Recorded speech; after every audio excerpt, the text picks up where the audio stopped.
আসসালামু আলাইকুম। আনসান আপনাকে যুক্ত করা আছে, বলেন। ধন্যবাদ আমাকে যুক্ত করার জন্য। আমার অডিও কি ক্লিয়ার? হ্যাঁ, পরিষ্কার শোনা যাচ্ছে, বলেন। জি ধন্যবাদ। না, আমি আসলে একটা বিষয় নিয়ে আসছি, তবে তার আগে একটা জিনিস জানতে হবে। সেটা হচ্ছে যে নৈতিকতার মানদণ্ড কিভাবে নির্ণয় করা যায় একজন সাধারণ মানুষের ক্ষেত্রে? নৈতিকতা জিনিসটা কি আগে একটু সংজ্ঞাটা দেন। নৈতিকতা এটাই তো আমি জানতে চাচ্ছি যে নৈতিকতা না, মানে একটা তো সংজ্ঞাটা মানদণ্ড, মানদণ্ডর একটা জিনিস আর সংজ্ঞা আরেক জিনিস তো। আপনি তো মানদণ্ড জানতে চেয়েছেন, তাহলে সংজ্ঞাটা তো আগে দিতে হবে। নৈতিকতা বলতে আপনি কি বোঝেন, সংজ্ঞাটা কি এটার?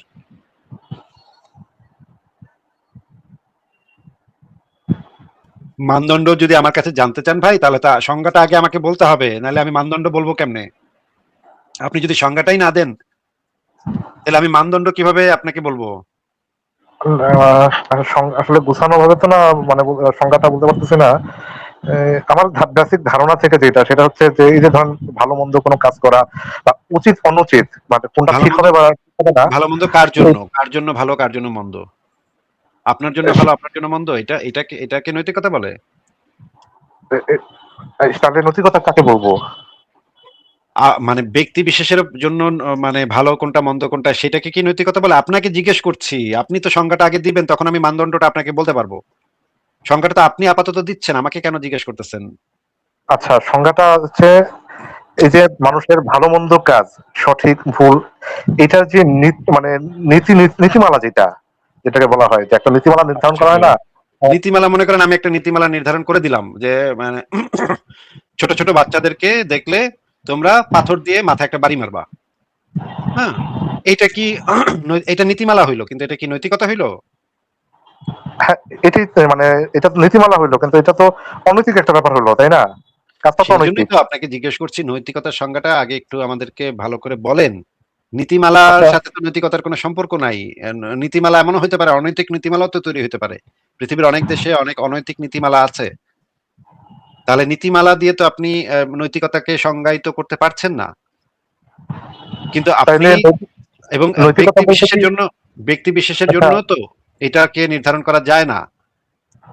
তাহলে নৈতিকতার সংজ্ঞাটা হওয়া উচিত। আচ্ছা, আমি আপনাকে হেল্প করছি, আপনি দেখেন এটা আপনার সাথে মেলে কিনা। নৈতিকতা হচ্ছে এমন একটা জ্ঞান যে জ্ঞানটা দ্বারা আমরা বুঝতে পারি যে কোনো একটা অ্যাকশন বা কোনো একটা কাজ মানুষের জন্য, মানে প্রাণীর জন্য, পশু পাখির জন্য, গাছপালার জন্য, এগুলো সবকিছুর জন্য সামগ্রিকভাবে ভালো নাকি মন্দ, উপকারী নাকি অপকারী, যেই জ্ঞানের মাধ্যমে আমরা এই জিনিসটা বুঝতে পারি সেটাকে নৈতিকতা বলে। আপনি কি এই নৈতিকতার সঙ্গে সাথে একমত কিনা এবার বলেন। আহ, না, আমি আসলে নৈতিকতার সংজ্ঞাটা ওরকম একটা ক্লিয়ার ছিলাম না। তার মানে বিষয়টা হচ্ছে যে নৈতিকতা বলতে যে ভালো মন্দ নির্ণয় না, মানে কিন্তু একটা রুলস, যে রুলস এটাই না, তো নিকট। কোনো রুলস না, কোনো রুলস না, নৈতিকতা কোনো রুলস না। নৈতিকতা আমি আপনাকে বলে দিলাম যে নৈতিকতা হচ্ছে একটা জ্ঞান, যে জ্ঞানের মাধ্যমে আমরা কোনো একটা অ্যাকশন, কোনো একটা কাজ মানুষের জন্য, প্রকৃতির জন্য, পশু পাখির জন্য, সবার জন্য সামগ্রিকভাবে ভালো নাকি মন্দ, উপকারী নাকি অপকারী, সেই জিনিসটা যে জ্ঞান দ্বারা আমরা বুঝতে পারি, সেই জ্ঞানটাকে নৈতিকতা বলা হয়।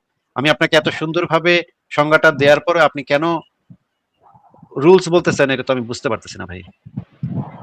আমি রুলস বললাম যে এটা ভালো না মন্দ, মানে আমি তো জিনিসটা দুইটার মাঝামাঝি পর্যায়ে না, যে এই কারণেই আমি রুলস বলছিলাম যে মানে জ্ঞানটা দ্বারা আমরা এটা ভালো না মন্দ এটা নির্ণয় করব না, এটা বুঝতে পারতেছি, সেটা কি নৈতিকতা বলে? ঠিক।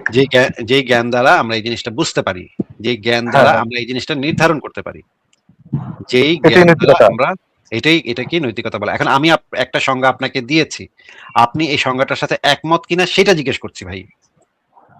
আমার আসলে এই নৈতিকতার সংজ্ঞা নিয়ে আমার কোনো আইডিয়া নাই, তবে আপনার যদি কথাতে একটা আমি জিনিসের একটা মানদণ্ড আপনি জানতে চান, একটা জিনিসের মানদণ্ড আপনি জানতে চাইলে অন্তত পক্ষে আমরা তো এইটুকু আশা করতে পারি যে আপনি যে জিনিসটার মানদণ্ড জানতে চাইছেন সেইটার সংজ্ঞাটা অন্তত জেনে আসবেন। এইটুক আশা করাটা কি খুব বেশি আশা করা হয়ে যাচ্ছে ভাই? না না, অবশ্যই না জিনিসটা। আমি ভাবছিলাম যে মানদণ্ডের ভিতরেই সংজ্ঞাটা হয়তো বা থাকবে, যে এই মানদণ্ডের ভিতরে তো এটা। সংজ্ঞা কিভাবে থাকবে? সংজ্ঞা, মানদণ্ড মনে করেন আচ্ছা, মানদণ্ডের ভিতরে তো সংজ্ঞা নাও থাকতে পারে, থাকতে পারে, নাও থাকতে পারে। হয়তো এটা আমার ভুল ধারণা ছিল, আমি ভাবছিলাম যে থাকবে হয়তো বা। আচ্ছা, আমাদের সাথে আচ্ছা, মেসিয়া ভাই, ইকবাল ভাই, ফারাজ ভাই যুক্ত হয়েছেন। ওনারা বোধহয় এই বিষয়ে কিছু বলবেন। আহ, ইকবাল ভাই, আপনার এখান থেকে ইকো হচ্ছে। আচ্ছা আচ্ছা, সরি ভাই। আচ্ছা, আমি মেসিয়া ভাই, আপনি আনসান। কি বলতে চান বলেন। হ্যাঁ। আচ্ছা, আনসান ভাই হয়তো বা ওই যে খামার থেকে উঠে আসছে। তো আনসান ভাই, আচ্ছা মেসিয়া ভাই, উনি তো ভালোভাবে কথা বলছেন আমাদের সাথে। আমরা না, ওনাকে আর কিছু বলার দরকার নাই, ওই বিষয়ে কিছু বলার দরকার নেই, আপনি বলেন। আচ্ছা আচ্ছা, আনসান ভাই, আপনাকে বলি, আমাদের নৈতিকতার মানদণ্ড হচ্ছে এমপ্যাথি, তারপর হচ্ছে না সোশ্যাল না না, কন্ট্রাক্ট। মেসা ভাই আপনি তো ট্র্যাপে অলরেডি। কেন ভাই আমাদের আবার মানে বুঝলাম না আমাদের জিনিসটা কি? মানে হে তো এক মানে কি, হে তো মানে তার যে ইয়েটা আপনার ওই যে সে বলছিল কিন্তু সাধারণ মানুষের জন্য এই জিনিসটা তো প্রথম দেখাই, এই জিনিসটা তো জিজ্ঞেস করতে হবে এটার মানে এটাকে সাধারণ আর বাকি কারা ভাই। এইখানে এই প্রবলেমটা অলওয়েজ সবসময় হয় যে আচ্ছা ওনারা আসেন। ইকবাল ভাই, আরো তো জিনিস আছে। নৈতিকতার মানদণ্ড কি, এটা যদি কারো প্রশ্ন হয়, সবার আগে তো প্রশ্ন থাকবে যে নৈতিকতা বলতে আপনি কি আব্দুল্লাহ বুঝাইতেছেন, আর মানদণ্ড বলতে আপনি কি আব্দুল্লাহ বুঝাইতেছেন। Absolutely absolutely. রাইট? এখন এই দুটা যদি কেউ না জানা, তার সাথে আর তাছাড়া ওনারা এইভাবে চলে আসেন যেন ওনাদের অলরেডি একটা বেসিস আছে, মানে এটা যে অ্যাকচুয়ালি মানে মানদণ্ড হইতে পারে না। আমার মনে হয় আমি আসলে আর এটা এইভাবে ডিল করতে আগ্রহী না আর কি, যে আমরা ভাই তারে এই 1 ঘন্টা ধরে বুঝাবো যে ভাই কিভাবে অ্যাকচুয়ালি মানদণ্ড মানে ব্যবহার করা হয়। এরপরে সে বাড়ি চলে যাবে ভাই, সে স্যাটিসফাইড যে তারটা অলরেডি আছে একটা বই। এটা যে মানদণ্ড না, আমার মনে হয় এখানে করা উচিত আর কি, এখানে একটু ফোকাস করা উচিত। আর ওই মানদণ্ড ভার্সেস ওই সংজ্ঞাটা যেটা, এটা একটা মানে এটা যে আলাদা জিনিস, একটা উদাহরণ দিয়ে বোঝায় আর কি। যে আনসান ভাই নাকি আপনি তো নিশ্চয়ই জানেন যে দূরত্ব জিনিসটা কি, রাইট? দূরত্ব বা জি ধরেন বলেন। ওজন দূরত্ব এইগুলা, আর কিংবা ধরেন আপনার আয়তন, এই জিনিসগুলা কি আর এই জিনিসগুলো কেমনে মাপবেন, দুইটা আলাদা জিনিস না ভাই? হ্যাঁ, পরিমাপের যন্ত্র দেখে। পরিমাপের যন্ত্র একই জিনিস একইভাবে কাজ করতে পারে। ধরুন আপনার গায়ের তাপমাত্রা, আপনি গায়ের তাপমাত্রা এই জিনিসটা কি আর কিভাবে মাপবেন, এরকম 1000টা পদ্ধতি থাকতে পারে ভাই। আপনি কিভাবে মাপবেন আর কি, বা কোন স্ট্যান্ডার্ডে মাপবেন। তো এই দুইটার মধ্যে দুটো এক জিনিস না আর কি ভাই, বুঝছেন? এক জিনিস না। মানে সংজ্ঞার ভিতরেই যে মানদণ্ড থাকবে এটা নেসেসারি না। হ্যাঁ, হুম, হুম। যেমন ধরেন আপনার ছেলে, ইকবাল ভাই, আপনার এখান থেকে এখনো ইকো হচ্ছে। যেমন ধরেন আনসান ভাই, আপনার ছেলের জ্বর হয়েছে, আপনি গায়ে হাত দিয়ে বুঝতে পারতেছেন টেম্পারেচার বেশি। আহ, এই টেম্পারেচার যে বেশি সেটা আপনি বুঝতে পারতেছেন, কিন্তু আপনার কাছে কোনো থার্মোমিটার নাই এটা মাপার।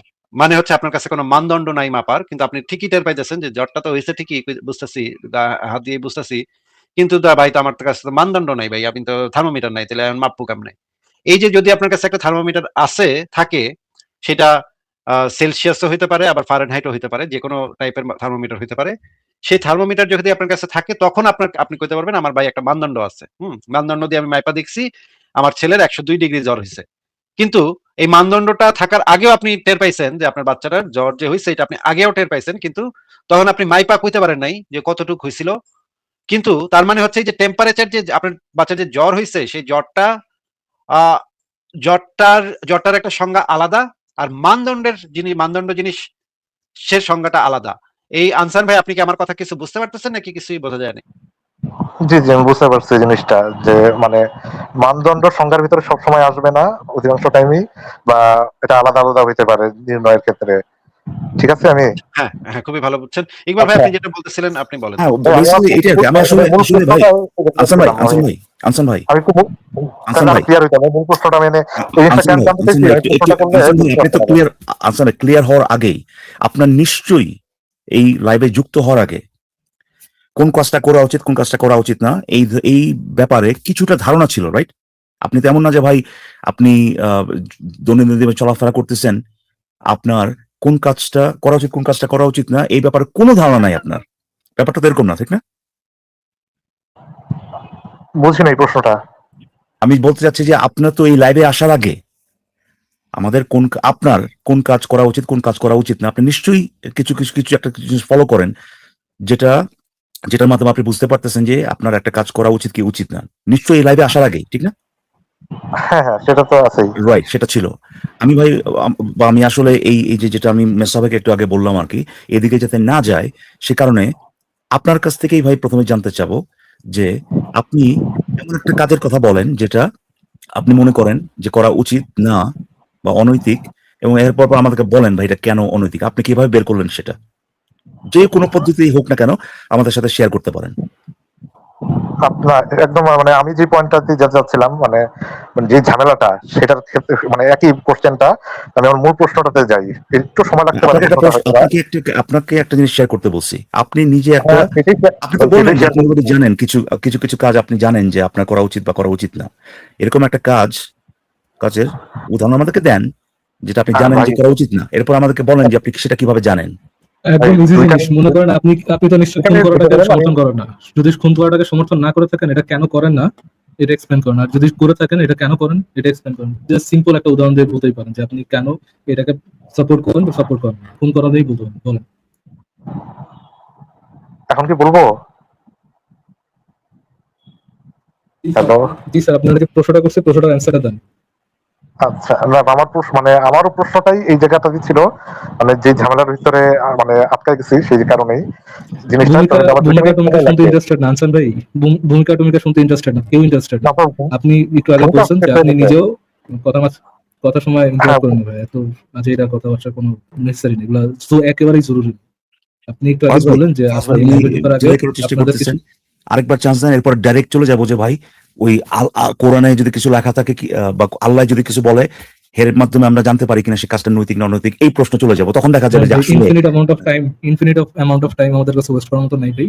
হ্যাঁ ওই লাস্ট বারের মতো ভাই টাইমটা আপনি ইউটিলাইজ নিজের করেন। ইচ্ছা মতো একটা লাস্ট কাজ বারের মতো করুন। বলতেছি, কানটা খোলা রেখে আচ্ছা আসিফ আচ্ছা ভাই কি না আছেন? আচ্ছা আচ্ছা না শাট আপ। আপনারা যে প্রশ্নটা করতেছি একটু ভালোভাবে শুনেন ভাই, শুনে অ্যান্সারটা দেন, এঙ্গেজ করেন। আর যদি এঙ্গেজ করতে না পারেন, আপনার সাথে টাইম ওয়েস্ট করবো না। প্রশ্নটা শোনেন ঠিক মতো। প্রশ্নটা হচ্ছে যে আপনি নিজেও তো না বললেন আমি যে আপনার আপনার প্রশ্ন একটা শুনতে ইন্টারেস্টেড না ভাই। আমি মানে তাহলে আসিফ ভাই ভাই যদি ফাক অফ থাকে ভাই। তাহলে কথা থ্যাংক বলবো, ইউ নাহলে থ্যাংক ইউ হ্যাঁ থ্যাংক ইউ, কোনো ফাক অসুবিধা নেই। অফ ভাই। মাদ্রাসা দৌড়ান, মাদ্রাসা দৌড়ান ভাই। আচ্ছা, সরি ঠিক আসিফ। আছে, না কোনো সমস্যা নেই। ইলা ইলা এখন তো বুঝতে পারছেন তো ইলা কি আপনারা হয়েছে কিছু কিনা বলার আসিফ জন্য। ভাই? বুঝতে হ্যাঁ পারছেন তো হ্যাঁ, হ্যাঁ, কি? ফ্রড।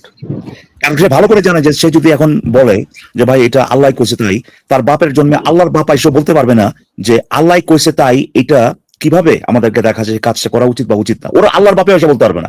আল্লাহরও যদি জিজ্ঞেস করেন যে যে আল্লাহ যদি কয় আমি কইছি এর লেগা, এরপরে আপনি বলতে পারেন কিন্তু ভাই কেন কইছেন হেঁটেই তো জিজ্ঞেসছি। এরপরে কিন্তু আল্লাহ যদি ব্যাখ্যা দেয় কেন সে কাজটা করা উচিত না, হের কিন্তু সেই যুক্তির কাছে যেতে হবে যে এই কারণে এই কাজটা করা উচিত, ওই কারণ কাজটা করা উচিত না। আর উনি নাইলে কালকে ইকবাল ভাই কালকে লাইভটা দেখছিলেন, মানে লাস্ট লাইভটা দেখছিলেন? লাস্ট একটু একটু একটু বলেন তো, একটা স্পেসিফিক কোনো ডিসকাশনের কথা বলেন তো। লাস্ট লাইভে এসে একজন স্ট্রেট আপ জিজ্ঞেস করছে, আমি যদি পরকালে যে কোনো সুখ না পাই, আমি ভালো কাজ কেন করবো? না, আমি তাহলে দেখিনি বুঝছেন? ওদের। হ্যাঁ, একজন এসে সরাসরি বলতেছে যদি আমি জান্নাতে গিয়ে হুল লাগাইতে না পারি তাহলে আমি রাস্তার একটা কুত্তারে হেল্প করবো কেন? ও অ্যাক্সিডেন্ট করছে আমি হেল্প করবো কেন? আমি যদি হুল লাগাইতে না পারলাম। কিন্তু সেটার সাথে সম্পর্কটা কি ভাই? মানে হুল লাগানোর সাথে মানে সে যদি হুল লাগায়ও, হুল যদি নাও লাগাতে পারে, কাজ যদি নৈতিক হয় বা অনৈতিক হয়, তো নৈতিকই থাকবে, তাই না? আর আমি তো এটাও করতে পারি, আমি হুলই লাগাইলাম। নৈতিকতা নিয়ে কথা হয় নাই। না না আচ্ছা ভাই, আচ্ছা, নৈতিকতা অনৈতিকতা না, নিয়ে কিন্তু কথা সে হয়নি। কথা বলছে কথা সে হচ্ছে যে কেন করবে নৈতিক রাইট? কাজ জানার সত্ত্বেও, হ্যাঁ না এটা জানার সত্ত্বেও, নৈতিক কাজ এটা জানার সত্ত্বেও আমি করুম কি জন্য? আমি যদি এটার জন্য হুড়ি না লাগাইতে পারি, হ্যাঁ, যদি না, আমার আমি সেক্ষেত্রে যদি এটাও আমার বলতে পারি ইমানদণ্ড। যে হুরু লাগাইলাম না, আমি হুরু দিলি আমার, হুরু লাগাইলাম না, এখন কেন করুম? আরে ভাই, আপনি তো অন্য ইসে যেতেছেন ইকবাল ভাই। তারটা জাস্ট একটু শুনুন। তারটা জিনিসটা হচ্ছে এরকম যে আমি যদি আমার ইমানদণ্ড হ্যাঁ কোন একটা হেরা বয়ে ঢোকাতে না পারি, হ্যাঁ, হ্যাঁ, তাহলে আমি ভালো কাজ করুম কি জন্য? জান্নাতি মানে তো মানে তখন আমি ইকবাল ভাই বলছিলাম যে আপনাদের মানে বলতেছে যে বেনিফিট না পাইলে আমি যদি একটা মানে শারীরিক সুখের বেনিফিট না পাই, ইন্দ্রিয় সুখের বেনিফিট যদি আমি না পাই, হ্যাঁ। তাহলে আমি একটা কাজ করুম কেন? এইটা হচ্ছে তার পয়েন্ট। না না, আমি বুঝতে পারছি পয়েন্টটা, কিন্তু এই জিনিসটা তো সব জায়গাতেই অ্যাপ্লিকেবল। মানে এমন না যে শুধুমাত্র মানে শুধুমাত্র এটা যদি আপনি আস্তিকদের উপরে খাটান তাহলে এটা খাটবে না সেখানে। হে তো ওই যে যদি কেউ আল্লাহর ভয় যদি করে, হে তো ভয়ই করতেছে। কেউ যদি ভয়ের কেয়ার না করে, ভয়টাকে সে প্রেফার করতেছে, তাই না? এবং এই ক্ষেত্রে এই লোক হুরকে লাগানো প্রেফার করতেছে। এখন এই জিনিসগুলো যদি আপনি উঠায় নেন, এই জিনিসগুলো কেউ যদি ভয় না পায় আল্লাহরে, তাইলে সে কেন করবে? এই প্রশ্নটা আমরা করতে পারি না তখন? ধর আমি আল্লাহর ভয় পেলাম না, কখন আমি কেন ভালো কাজ করবো? মাত্র মাত্র রয়নার তেল লাগায় তাহাজ্জুদ পড়ে আসছে, ও এরকম চিন্তা করবে যে যে ঠিক না আছে না ভাই, না না লেজিট ভাই, কোশ্চেন। ব্যাপার হচ্ছে যে ফরাজ ভাই, এই প্রশ্নটা করার মানেটা কি? মানেটা হচ্ছে এইটা যে যে আল্লাহ আমার কিছু একটা দিব, হের লিগে আমি করতেছি, তাই না? যে আপনাকে তো যেহেতু আল্লাহ নাই, হেতু আর এই কাজটা ভালো কাজ করার কোনো মানে কি কোনো ধরনের জাস্টিফিকেশন নাই। তার পয়েন্টটা তো এইটা, আসল পয়েন্ট তো ওইটা না যে সে ঘুম না লাগালে পরে করবে আসল না। পয়েন্ট এমনকি আসল পয়েন্ট তার বিষয় এটাও না যে ধরেন আল্লাহ কইছে, হ্যাঁ। কিন্তু আল্লাহ আমার এটার জন্য কোনো গিফট দিব না, হ্যাঁ। কোনো হুল লাগাইতে দিবে না, হ্যাঁ, কোনো বজায়না দিবে না। যদি আল্লাহ কোনো বজায়না না দেয়, আল্লাহর কথা আমি শুনুন কি জন্য? সে তো উল্টা আপনার পয়েন্টার আর ইয়ে করতেছে। আল্লাহর কথা আমি শুনবো কি জন্য যদি আল্লাহ আমি বুঝতে পারছি শুনবো কেন, এটা তো উত্তর আছে, এটা যে আমরা কেন সে কেন করতে বাধ্য আর কেন কোন কাজ করা উচিত সেটা দুটো আলাদা আলোচনা অবশ্যই, তাই না? এখন কেউ যদি না করতে চায়, দেখেন মেইন পয়েন্ট হচ্ছে এইটা যে কেউ যদি না করতে চায়, কেউ যদি কোনো কিছুকে আপনার ওয়ার্থের যদি না ধরে, কেউ যদি মনে করে যে এই জিনিসটা আমার কাছে এই জিনিসটা আমার কাছে একটা ভ্যালু আছে, এই পয়েন্টে যদি না যায়, ধরেন আমার কাছে যদি এই ভ্যালুটা না থাকে যে আমার কেউ পড়াইতেছে, আমি না পড়তে চাই, না পড়তে চাওয়াটা যদি কোনো ভ্যালু যদি আমার কাছে না থাকে, তাহলে পরে পুরো মাইরে ফেলে আমারে, এটা দিয়ে কি আমাকে কেউ কিছু করাতে বাধ্য করতে পারে? ভাই বলেন দেখি, পারে না, তাই না? সো আলটিমেটলি তার পয়েন্ট হচ্ছে এইটা যে আপনারা কিছু কেয়ার করতে হবে, বাট এই জিনিসটা সব জায়গাতেই প্রযোজ্য যে আপনি যদি কেয়ার না করেন তাহলে পরে কেউ আপনারা এসে বাধ্য করতে পারবে না, এটাই হচ্ছে উত্তর। কিন্তু সে এই যে কারণে এটা করে সেটা হচ্ছে যে ওরা বলার চেষ্টা করে যে অ্যাটলিস্ট আস্তিকতা বা আল্লাহর ভয় করবে, কিন্তু সেখানে একই জিনিসই ঘটে। সে যদি না করে, সে যদি কেয়ার না করে, আল্লাহর ভয় যদি কেয়ার না করে, তো কেউ যদি করতে না চায়, কেউ যদি অ্যাকচুয়ালি করতে না চায়, তাহলে কেউ তাকে বাধ্য করতে পারবে না। সিম্পল, এটার কোনো এক্সেপশন নাই ভাই। আপনি কাউকে বাধ্য করতে পারবেন না, সে যদি নিজেতে না করতে চায়, কোনো না কোনো ভাবে যদি ভ্যালু না পায় সেই কাজটা করার পক্ষে, তাহলে ভাই আপনি এটা উত্তর সব ক্ষেত্রেই একই জিনিসই হবে, বা আস্তিক নাস্তিক আপনি মানে করতে ইকবাল ভাই, আমি একটু ঘুরে আসি, আপনারা একটু কথা বলেন, আমি 5 মিনিটের মধ্যে আসতেছি। ফারাজ ভাই তো আছেন, আমি একটু তাহলে ঘুরে আসি। মানে এই প্রশ্নগুলো করার মানে হচ্ছে এইটা, বা ধরেন কেউ এসে জিজ্ঞেস করে যে যে কোনো কিছুরই মানে আপনার মিনিং, যে কোনো কিছুরই কেন মিনিং থাকতে পারে। ফর এক্সাম্পল, একটা বাচ্চা মানে বাচ্চা মেয়ে ধরেন ধর্ষণ হইলো, এইটা এই যে ধর্ষণ যে হওয়া যাবে না, এটা কেন, এটা কেন, এইটা যখন তারা প্রশ্ন করে তখন তো বলার চেষ্টা করতেছে যে আল্লাহ ব্যতীত বা সৃষ্টিকর্তা ব্যতীত এই যে বাচ্চার যে ধর্ষণ হইতেছে বা যাদের ধর্ষণ না হওয়া উচিত, এই যে আপনি এইটার কোনো জাস্টিফিকেশন আপনি দিতে পারবেন না। আর তখন যদি আপনি তাদেরকে জিজ্ঞেস করেন যে আপনার গোটা কি, তখন যে আমরা তবে আল্লাহর ভয় করি, কিন্তু আল্লাহর ভয়টাও অ্যাকচুয়ালি কোনো জাস্টিফিকেশন না। মোট কথা হচ্ছে যে কেউ যদি, আমরা যতক্ষণ না পর্যন্ত কোনো একটা জায়গা, কোনো একটা কিছুর উপরে ভ্যালু আরোপ না করব, আমরা যতক্ষণ না পর্যন্ত করবো ততক্ষণ পর্যন্ত ওইটার অ্যাকচুয়ালি কোনো ভ্যালু নাই। আর যেটাতে একজন কেউ কোনো ভ্যালু পাচ্ছে না, ওইটা আপনি নিয়ে নিবেন, এইটার বিনিময়ে বা এটার মাধ্যমে আপনি কাউকে বাধ্য করতে পারবেন না। সো বাচ্চাটা যে ধর্ষণ হবে না বা ধর্ষণ হওয়াটা যে আমাদের জন্য প্রেফারেবল না, এটা আমরা ঠিক করছি, এটা আমরা মিনিং দিছি বলেই এটা মিনিংফুল যে বাচ্চাটা ধর্ষণ হবে না। ঠিক যেমন ফারাজ ভাই কি আছেন? যে আমি আল্লাহ, ফারাজ ভাই, আমি একটু ঘুরে আসি। হ্যাঁ ভাই, আপনি আচ্ছা আছেন এখন? ওকে, অবশ্যই। আপনি যেটা বলেন ইকবাল ভাই যে ওই মিনিংটা বাচ্চা ধর্ষণ করা উচিত, ওই মিনিংটা যেমন আমরা দিছি ঠিক, এবং এই জিনিসটা মুমিনরা মানতে যাচ্ছে না, মুমিনদের মাথায় এই জিনিসটা ধরে না, এই জিনিসটা কোনোভাবে তারা বুঝে না, বা বোঝার মতো তাদের ইয়েও নেই, তাদের সে মেন্টালিটিও নেই। কিন্তু তারা যেই প্রসিডিওরটা আমাদের সামনে রাখতেছে যে আমি আল্লাহর ভয় করতেছি না, ওইটাও ওই মিনিংটা তারা মানুষরাই আরোপ করছে। এক্স্যাক্টলি সে কিন্তু নিজের প্রেফারেন্সটাই বলতেছে, ভাই আমি পড়তে চাই না, right? Exactly, right. So ultimately preference কি? একজন জাস্ট ভালো কাজ, আমরা একজন হিউম্যান বিং, আমরা চাই একটা ভালো সোসাইটিতে থাকার, আমরা চাই এমন একটা সোসাইটি যে সোসাইটিতে হার্ম কম হবে, যে সোসাইটিতে পারস্পরিক বন্ধুত্ব থাকবে, যে সোসাইটিতে সাফারিংস যতটা কমানো যায়, হ্যাপিনেস যতটা বাড়ানো যায়, এরকম একটা সোসাইটি চাই। আমরা অ্যাডাল্ট, আমরা বুঝতে পারি কিভাবে একটা ভালো সোসাইটি বানানো যায়।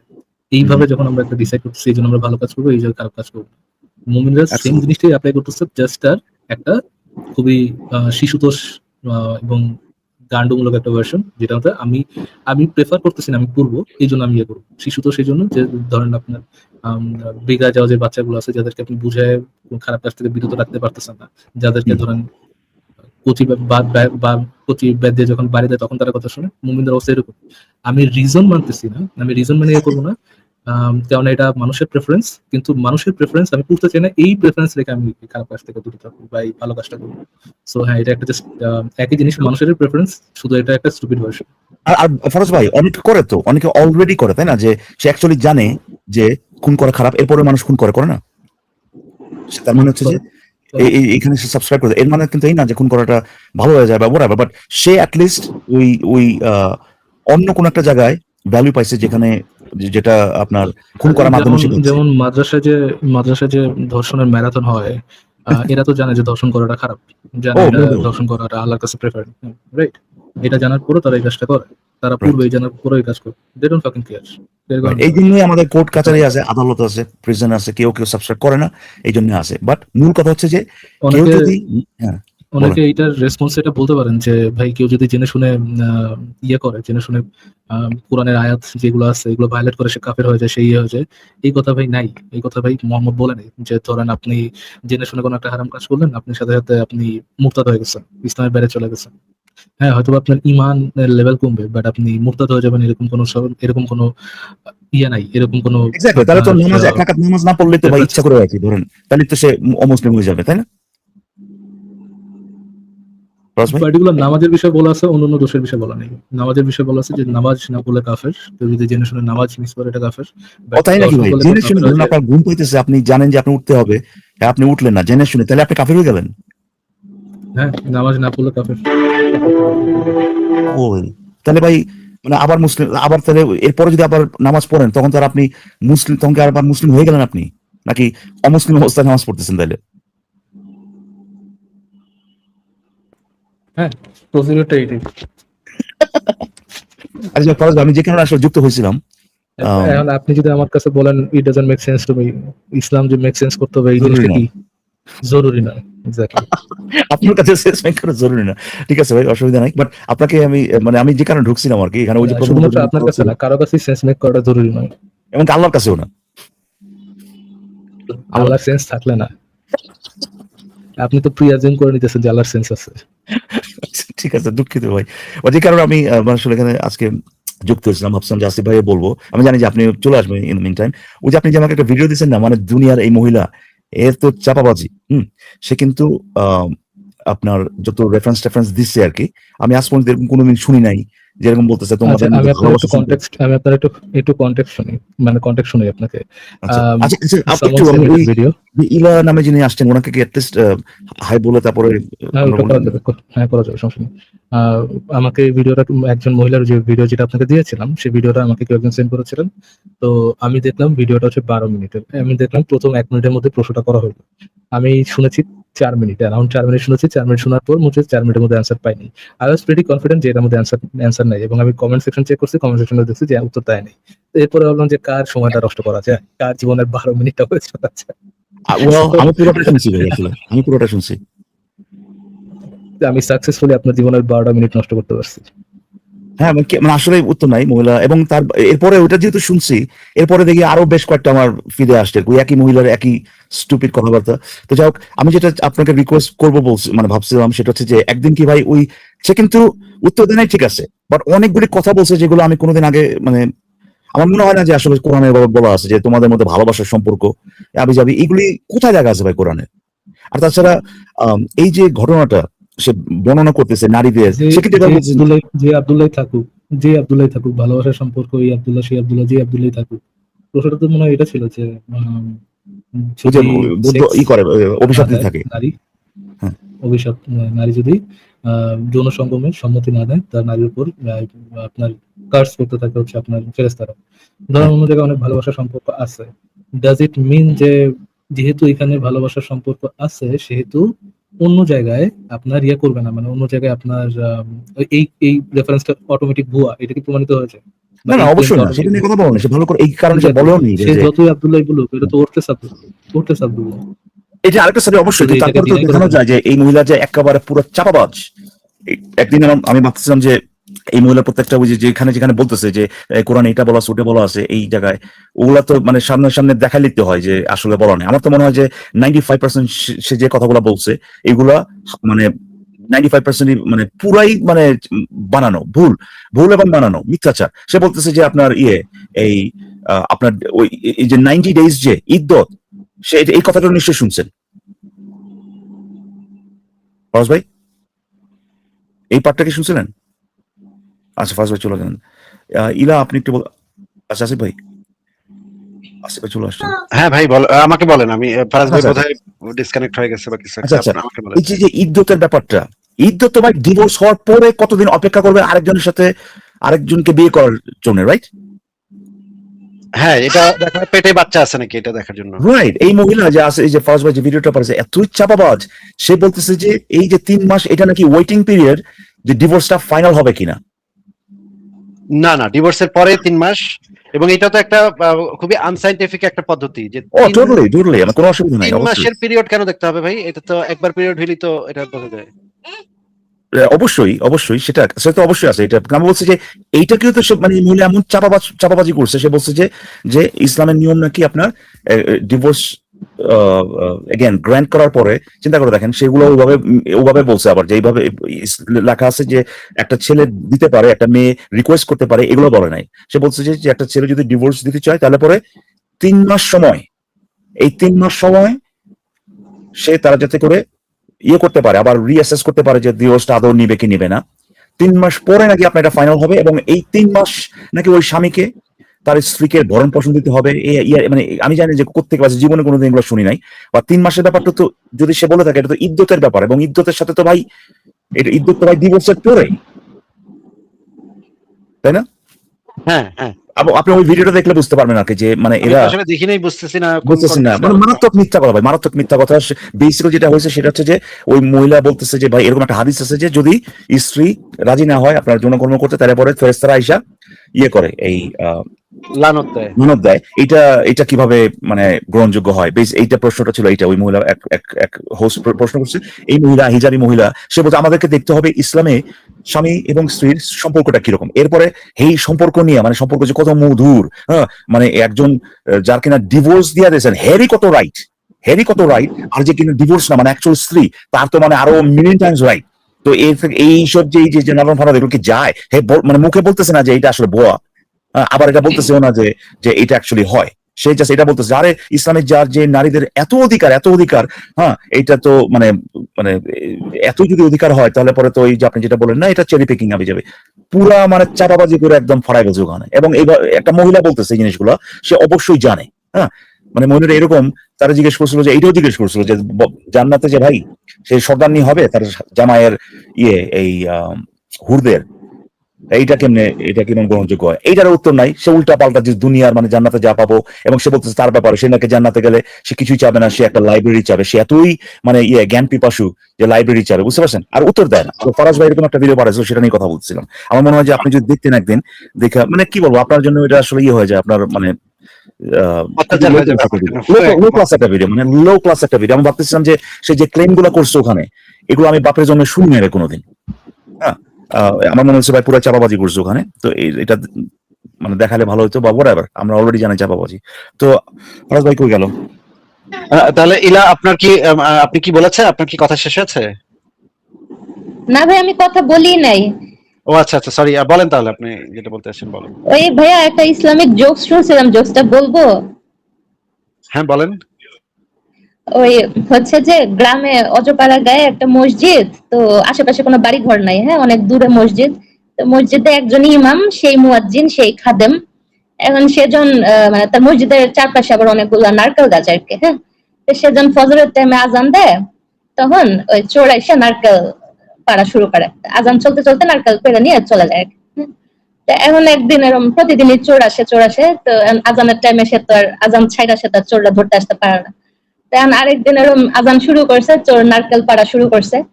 এখন হুজুরে আজানও ছাড়তে পারতেছে না, নিজেরা কন্ট্রোল করতে পারতেছে না। সে বলতেছে হাইয়া আলাস সালাহ, হাইয়া আলাস সালাহ, ডাব পাড়ে কোন শালা, ডাব পাড়ে কোন শালা। আচ্ছা, এটা আমি শুনছি আগে, বহুদিন আগে। এটা আমার শোনা, আমি আমাদের এলাকাতে এটা বলা হয় তাই। আর ভাই যে ওই তালাকের কথা যেটা বললেন, তালাকটা কি ওই একবারে 3 তালাক দেওয়া যায়? ওইটা ভাই, বিভিন্ন মাযহাবগত বিভিন্ন প্যাচগত আছে, এটা মানে সরাসরি উত্তর দেওয়া সম্ভব না, এটা অনেক বিস্তারিত আলোচনার বিষয়। আসিফ ভাই এই যে 3 তালাকের যে ব্যাপারটা, এইটাও তো মানে একটা মানে আরেকটা ক্ষেত্র যেখানে মুমিনদের বাটপারি কোনো সীমা নাই। আমি ভাবছিলাম বা আমি শুনছি বা আমি জানতাম এভাবে 3 তালাক মানে হচ্ছে যে, আমি তো ভাই এই আপনার আমাদের বাংলা নাটক টাটক এগুলো দেখছি আর কি। 3 তালাক মানে হচ্ছে যে ওই সে 3 বার বলছে তালাক তালাক তালাক, রাইট? হ্যাঁ এরকম পরে দেখি যে বিভিন্ন জন এটা বলতেছে যে যে একবার তালাক হয়েছে, হ্যাঁ পরে আবার ওই একই মহিলার বিয়ে করছে, আবার সেকেন্ড টাইম তালাক দিছে, আবার একই মহিলার বিয়ে করছে, থার্ড টাইম তালাক হয়েছে, এরপরে আর বিয়ে করা যায়, এটা হচ্ছে ফাইনাল তালাক। এইটা কি ভাই মানে সঠিক ব্যাখ্যা? ভাই এটার ভিতরে প্যাচগোজ আছে, অনেক অনেক বিভিন্ন মাযহাবের বিভিন্ন ব্যাখ্যা আছে, ওগুলা সবগুলা নিয়ে এসে আলোচনা করতে হবে আসলে। কি একটা অবস্থা ভাই, এটা জীবনের একটা মানে কি বলবো, এটা খুবই ইম্পর্টেন্ট একটা জিনিস, এর ভিতরে যদি প্যাচগোজ থাকে এরকম। তো যাই হোক, আচ্ছা ভাই, আপনাকে একটা কথা বলি আর কি, ওই আপনার একজন লোক আসছিল না, সে বলতেছিল তার অফিসে আপনার তাকে একটু ইয়ে করা হচ্ছে, এই কেন নামাজ পড়তে যায় না জিনিসটা। হ্যাঁ হ্যাঁ উনি একটা কথা বলছিলেন, এটা হয়তো বা মানে কি বলবো, এটা এতটা ভয়ঙ্কর শোনা নাই, কিন্তু প্রপার পার্সপেক্টিভে এটা মারাত্মক একটা ভয়ঙ্কর, মানে ভয়ঙ্কর মানে কি এই জিনিসটা আহ, আমি ইয়ে করতে পারি, এক্সপেক্ট করতে পারি বাংলাদেশের যে কোনো জায়গাতেই। বলতেছে যে নামাজ না পড়লে, অফিসের নামাজ না পড়লে ফাইন। এটা মানে চিন্তা করা যায় এরকম একটা পরিস্থিতি। And বাংলাদেশে তো ভাই মানে বিজ্ঞাপন মানে চাকরির বিজ্ঞাপনে লিখে দেয় যে হিন্দু প্রার্থী অ্যাপ্লাই করার দরকার নাই। এটা এখন কি বলবেন আপনি? আমি আসলে এই কথাটা শোনার পরে আমি চিন্তা করতেছিলাম আর কি, যে আমি যদি হইতাম কিভাবে হ্যান্ডেল করবো আর কি। আমি ভাবতেছি যে ভাই, ধরুন আমি বললাম যে ভাই আমার নামাজ নিয়ে ভাই আপনি কেন কথা বলতেছেন, আপনি আমার মতো থাকেন বা ওরাইভার। তারপর ধরুন এটা এসকেলেটেড হয়ে আপনি উপরের দিকে গেল, পরে আমি চিন্তা করলাম যে ভাই প্রত্যেকটা লেয়ারেই তো ওই একই মানসিকতার লোকই বসে আছে, ঠিক না? হ্যাঁ আপনি গেলে পরে তো বলবো যে এই নিয়ে তোমার অসুবিধা কি, তোমার নামাজ পড়তে বলছে, তোমাকে খারাপ কিছু বলছে, এইগুলো এইভাবে বললে ভাই আপনারাই উল্টা বাড়ি করে দেবেন। হ্যাঁ এটা হলো মানে যুক্তি যে খারাপ তো কিছু করে না, ঠিকই তো আছে। আশ্চর্য, আমি মানে এটা কি অবস্থা ভাই, কি একটা এমনকি এমনকি বাড়ি ভাড়া পর্যন্ত দেয় না। হ্যাঁ, অন্য ধর্মের মানুষ হলে বাড়ি ভাড়া পর্যন্ত লেখাও দেয়, বিজ্ঞাপনে লেখাও থাকে, মানে বাসা ভাড়া, বাড়ি খালি বাসা ভাড়া দেওয়া হবে, নিচে আবার ছোট করে লেখা দেয় যে ভিন্ন ধর্মের মানুষ ভাড়া দেওয়া হবে না, এটা লেখা দেয়। তাহলে আপনি এখন কোন দেশের কাছে কি আশা করবেন? সেটাই আমি মানে মানে দিনকে দিন খালি তফাৎটা দেখতেছি বাড়তেছে ভাই, মানে বাড়তেছে পুরা এক গ্রহ, একটা ওই যে উন্নত বিশ্বগুলো, আরেক আর বাংলাদেশের দেশগুলো আরেকটা পুরো মানে ভিন্ন গ্রহ অলমোস্ট। এটা আমি জানি না যে একই প্ল্যানেটে কিভাবে দুইটা এরকম দেশ, এরকম মানসিকতার লোকজন ইয়ে করতে পারে, একই সাথে বসবাস করতে পারে। আমি এটা ভাইবা পাই না ভাই, এটা অসম্ভব একটা মানে অপারেশন, তাই না? একটা মানুষ কাজ করতে যাচ্ছে, সেখানে তার ভাই ধর্মীয় গুলো নিয়ে তার ইয়ে করে রাখছে, তাকে বাধ্য করতেছে, এটা মানে ইনসেইন। তো যাই হোক, শুধু অন্য ধর্মের মানুষ না ভাইয়া, শুধু অন্য ধর্মের মানুষ না, মানে মেল ফিমেল ইয়া করে লেখা দেয় যে শুধু মেল পার্সনরা অ্যাপ্লাই করতে পারবে, ফিমেলরা অ্যাপ্লাই করতে পারবে না, এরকমও লেখা দেয়। রাইট, কিন্তু মেইন সমস্যা হচ্ছে যে এইটা নিয়ে আপনি কিছু করতে পারবেন না, যে লেভেলেই আপনি যান না কেন। এটা যদি আপনি এটা কাউকে যদি বলেন যে আমাদের আইন অনুযায়ী তারা এটা করতে পারে না, ওখানে ওই ওই একই চুনা হাগায় বসে আছে। আপনি পুলিশ ওখানে যা, ও একই চুনা হাগায় বসে আছে, হে আপনাদের উল্টা দোষ দিবে, যা বলবো যে বেটা তুই তো বেটা দেখি নাস্তি করে গেছিস। খুবই দুঃখজনক। যাই হোক, আসিফ ভাই আপনি তাহলে পরিচালনা ঠিক আছে। করেন। ঠিক আছে ইলা, আপনাকে তাহলে আজকে বিদায় দিই। আচ্ছা ভাইয়া, ঠিক আছে। ভালো থাকেন, আপনার সাথে আবার কথা হবে। আমরা দেখি মুমিন আপনাকে যুক্ত করা হয়েছে, বলেন। হ্যাঁ আসিফ ভাই, হ্যাঁ বলেন। হ্যাঁ বলছিলাম একটা বড় অ্যাওয়ারনেস দেওয়ার ছিল। ইকবাল ভাই একটু আগে একটা কথা বলছিলেন না ফাহমিদা মুন্নির সঙ্গে, ফাহমিদা মুন্নির ব্যাপারে কথা বলছিলেন। বলেন। হ্যাঁ তো বলছিলাম যে আপনার সঙ্গে কথা হয়েছিল, এটা অ্যাকচুয়ালি আমার নাম না, মানে ইউজ করছি একটু মানে অ্যাওয়ারনেস এর জন্য। তো ভাই এই ফাহমিদা মুন্নিকে আমি মেসেজ করেছি। তো মানে সে মানে প্রচন্ড পরিমাণে একটা ধান্দাবাজ মহিলা। তো সে বলেছে যে আমি ভাই নাস্তিক, আমি দু একটা ভিডিও দেখছি। তো প্রথমে বলে নাস্তিক, তো তসলিমা নাসরিনের ব্যাপারে অনেক উল্টাপাল্টা বলেছে। তো এই যে মানে বাংলাদেশে যে একটা বড়সড় ধান্দাবাজি বিজনেস চালাচ্ছে, মাদ্রাসার নামে এরকম টাকা তুলতেছে। তো আমি তাকে বললাম যে আন্টি দেখেন, আপনি তো এগুলো করছেন সবই ঠিক আছে, আপনি আগে প্রুফ দেন, আপনি তো খুবই যুক্তিবাদী মানুষ। আর মানে এমন ভাবে কথাগুলো বলে, মানে এতটাই উনি জ্ঞানী, মানে ওর থেকে আর কেউ জ্ঞানী না, মানে ওর প্রাইড জিক নিচে থেকে সবকিছু পড়ে রাখছে, আল্লাহই সত্য। তো এই ব্যাপারে যদি একটু অ্যাওয়ার্ডটা হতেন খুব ভালো হতো। ইকবাল ভাই অনেক ভালো ভালো পয়েন্ট বলছে, আমি তাকে অনেকগুলো রেফারেন্স দিয়েছি, বলেছি যে আসিফ ভাইয়ের সঙ্গে বসুন, আপনার ইসলাম কতটা সত্য। বলে যে তুমি তো অন্য ধর্মের লোক, তুমি কেমন ভাবে বলতেছো। তো ভাই এই ব্যাপারে আমি আবার বলবো, আমাকে ব্লক করে দিয়েছে, আমি 2টা থেকে 3টা অ্যাকাউন্ট থেকে তাকে মেসেজ করেছি। আপনি ঠিক, আচ্ছা, ঠিক আছে। আমি সারপ্রাইজ এসে আপনার সাথে কথাও বলছে, বা আমি জানি না যে সেই হয়তো সে কিনা, বাট এইটা আপনি যে শব্দটা বলেন না, ধান্দাবাজ, মানে একদম রীতিমতো এই ইসলামকে ব্যবহার করে আর কি, যেটা মানুষ শুনতে চায়। সে এখন ধান্দাবাজির ধানমন্ডিতে মনে হয় জায়গা কিনবে। তাকে বন্যার জন্য সিরাজগঞ্জের কিছু লোক, মানে অ্যাকচুয়ালি আমি ওই দেশটাতে থাকি না, তো সিরাজগঞ্জের কিছু লোক এর জন্য একটু হেল্প চেয়েছিলাম, বললাম যে বন্যার সময় একটু আধটু হেল্প করেন, আপনি তো অনেক বড় বড় কাজ করতেছেন, মহিলাদের নামাজ নিয়ে কথা বলতেছেন। তারপরে ওমানের মহিলারা বলে অনেক ওয়েল এস্টাবলিশড, তারপরে মালয়েশিয়ার ওমেনরা অনেক ওয়েল এস্টাবলিশড। মানে একটা কি ধান্দাবাজি চলতেছে, ইন্টারভিউ করতেছে, সব উল্টাপাল্টা নিউজ করতেছে, আর শুধু তার ডিগ্রি ইউজ করে ওই বুয়েটে ইকোনমিক্সের একটা ডিগ্রি আছে, এমনকি সে একটা ইন্টারভিউতে বলছে যে ক্লায়েন্টের মানে একটা মন্দির, মানে আমাদের যে মন্দির ওই ইন্টেরিয়ার ও সে করবে না, তার লোকরা করে দিবে। তো তাহলে মানে বোঝেন যে তার মধ্যে কি বিদ্বেষ। একে আমি অনেকবার নিয়ে আসার চেষ্টা করেছি, আমি আবার ট্রাই করবো, কিন্তু আমাকে খালি ব্লক মারে দেয়। এবার আমি তো মানে তাকে শেষ করে ফেলছি, মানে জ্বালায় জ্বালায়। মুমিন ভাই ঠিক আছে, আপনার কথা শুনলাম, যদি আসে তাহলে তো অবশ্যই কথা বলা যাবে। ঠিক আছে, আর কি কিছু বলবেন? আর কোনো পয়েন্ট আছে? হ্যাঁ, তো ভাই এটাই হলো পয়েন্ট। দেখেন আপনার মানে অনেক না ভাই, বড় একটা fan। এই পয়েন্টে আসলে আর কোনো আলোচনা করতে চাচ্ছি না এই টাইপের মহিলাদেরকে নিয়ে। তাহলে মুমিন ভাই, আপনার যদি আর